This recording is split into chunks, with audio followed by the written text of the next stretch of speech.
প্রাক্তন মুখ্যমন্ত্রী মমতা বন্দ্যোপাধ্যায়ের উপর ক্ষোভ কিভাবে আছড়ে পড়লো আজকে হালিশহরে। পুলিশ হেফাজতে এই হালিশহর থানায় যখন তৃণমূল কর্মীর অসুস্থ হয়ে মৃত্যুর ঘটনা সামনে এসেছে এবং তারপর যখন সেই পরিবারের সঙ্গে দেখা করতে যাচ্ছেন মমতা বন্দ্যোপাধ্যায়, তার কনভয়কে ঘিরে বিক্ষোভ আছড়ে পড়লো। মমতা বন্দ্যোপাধ্যায়কে উদ্দেশ্য করে উড়ে এলো চোর ডাকাত রানী কটাক্ষ, এমনকি জুতো ছোড়া হলো, চটি ছোড়া হলো, কাদা লেপে দেওয়া হলো মমতা বন্দ্যোপাধ্যায়ের গাড়িতে। ছবিটা একবার দেখুন।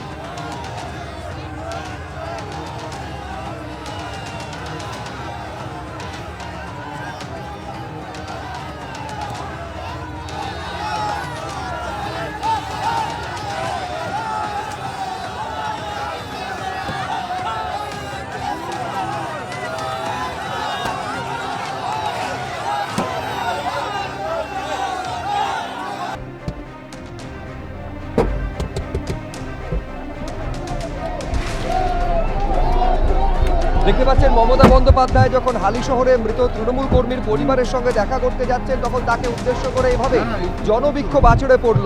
তোলাবাজি সহ একাধিক অভিযোগে তৃণমূল কর্মী বিরজু ক্যাওটকে গ্রেফতার করেছিল পুলিশ। মৃতের বাড়িতে যাওয়ার পথে বিক্ষোভের মুখে পড়তে হলো প্রাক্তন মুখ্যমন্ত্রীকে।